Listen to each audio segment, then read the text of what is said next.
Second പോലും ഒന്നും പറയാനില്ല. ഇവിടെ നിർത്തിയാലും നമുക്കിത്. ഹായ് ഫ്രണ്ട്സ്, എല്ലാവർക്കും ശ്രീ ഫാമിലി വ്ലോഗിലേക്ക് സ്വാഗതം. നമ്മൾ ഇന്ന് തുടരും. ലാലേട്ടന്റെ തുടരും. ലാലേട്ടൻ എന്നും തുടരും. അതിന്റെ റിവ്യൂ പറയാനായിട്ടാണ് വന്നിരിക്കുന്നത്. എന്തുവാ എന്തുണ്ട് പറയാൻ? സിനിമ കണ്ട് മനസ്സ് നിറഞ്ഞിരിക്കുക. ആണോ? ഒന്നും പറയാനില്ല. ഇവിടെ നിർത്തിയാലും നമുക്കിത്.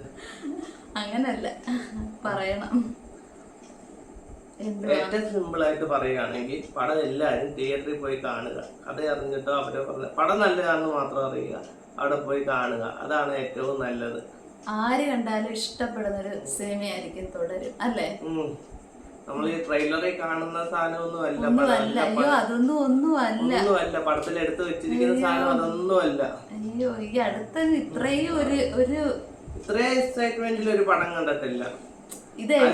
പടം ചിലപ്പോ ആ ട്രെയിലർ കണ്ട ആ എക്സ്പെക്ടേഷനിൽ പോയത് കാരണമായിരിക്കാം അങ്ങനെ ഫീൽ കിട്ടിയത്. ഇപ്പൊ സിനിമ കണ്ട് നമ്മൾ ഇത് ഇപ്പൊ അടുത്ത എന്തുവാന്ന് നമുക്ക് നമ്മൾക്ക് അതായത് മനസ്സിലാവും. അതായത് നമ്മൾ ഓക്കെ അല്ല, ഇപ്പൊ നമ്മള് സിനിമ എന്ത് സംഭവിക്കും, അടുത്ത എന്തുവാ സംഭവിക്കും നമുക്ക് പറയാൻ പറ്റത്തില്ല. ലാസ്റ്റ് വരെ അങ്ങനെ അല്ലേ, എന്തുവാ സംഭവിക്കാൻ പോകുന്നതെന്ന് പറയാൻ പറ്റത്തില്ല. ഒരു സെക്കൻഡ് പോലും ആയിട്ടുള്ള ഒരു ഇതുമില്ല.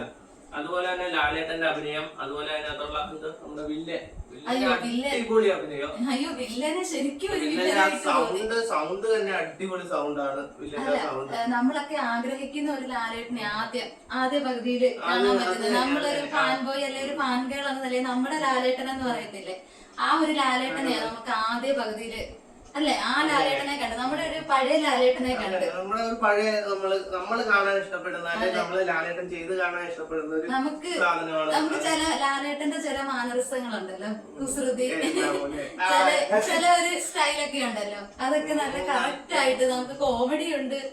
അയ്യോ, നമ്മള് ട്രെയിലറിൽ കാണുന്ന കോമഡി ഫീൽ മറ്റേ ഇതല്ല, ഫാമിലി ഡ്രാമയാണ്. എന്ത് പറയുന്ന ആക്ഷൻ എല്ലാം. അയ്യോ, കഥയെന്ന് പറയുന്നത് സിമ്പിൾ കഥയാണ്, നമുക്കെല്ലാം പ്രവചിക്കാവുന്ന കഥയൊക്കെ തന്നെയാണ്. നമ്മൾ ആദ്യം തന്നെ ഇതിന്റെ കാര്യം ഇങ്ങനെ ആയിരിക്കും നമ്മൾ മനസ്സിലാക്കുന്നതാണ്. അത് എടുത്തിരിക്കുന്ന രീതി വേറെ. അതുപോലെ തന്നെ ലാലേട്ടൻ ഒരു ചാടി വരുന്ന സീനൊക്കെ ഉണ്ട്. മോഹൻലാൽ ഫാൻ അത് അറിയാതെ ആരെങ്കിലും കൈയടിച്ചു പോകും. അതുപോലത്തെ സീനാണത്. അറിയാതെ ആരെങ്കിലും അത് കൈയടിച്ചു പോകും. ചാടി വന്ന് നിൽക്കുന്ന സീനുണ്ട്. സത്യം പറഞ്ഞാൽ അതുപോലെ ചിലപ്പോ പുലിമുരുകനിലൊക്കെ കണ്ടേ ആയിരിക്കും, ചിലപ്പോ പുലിമുരുകന്റെ ഒക്കെ ആയിരിക്കും അത് തന്നെ. പക്ഷെ ഇതിനകത്ത് ആ സന്ദർഭത്തിൽ അത് വരുമ്പോ രക്ഷയില്ല. അടിപൊളി പടം, മനസ്സ് നിറഞ്ഞൊരു പടം. ഇപ്പോഴും ആ ഒരു വിങ്ങലുണ്ട്, അത് കണ്ട ഒരു വിഷമം. ആ സിനിമ ഇത്ര സമയമായിട്ട് ആ ഒരു വിഷമം മാറിയിട്ടില്ല. സിനിമയാണെങ്കിൽ ആ ഒരു വിഷമം ആ കഥയിലേക്ക് നമ്മൾക്ക് നമ്മളുടെ ഒരു കഥാപാത്രമാണ്, നമ്മളുടെ ഇടയിലുള്ള ഒരാളെ പോലെ നമ്മൾ അതിലേക്ക് ഇറങ്ങിപ്പോകും. അങ്ങനെ ഒരു പടമാണിത്. അങ്ങനെയാണ് ആ സംവിധാനം ചെയ്തു വെച്ചത്. ആ ഒരു വിങ്ങൽ ഇപ്പോഴും ഉണ്ട്. ആ സിനിമ കണ്ടതിന്റെ ആ ഒരു എല്ലാം ഉണ്ട്. കോമഡി, ഓർത്തിച്ചിരിക്കാൻ കോമഡി ഉണ്ട്, അതുപോലെ തന്നെ വയലൻസ് ഉണ്ട്, നല്ല അടിപൊളി ഫൈറ്റ് ഉണ്ട്.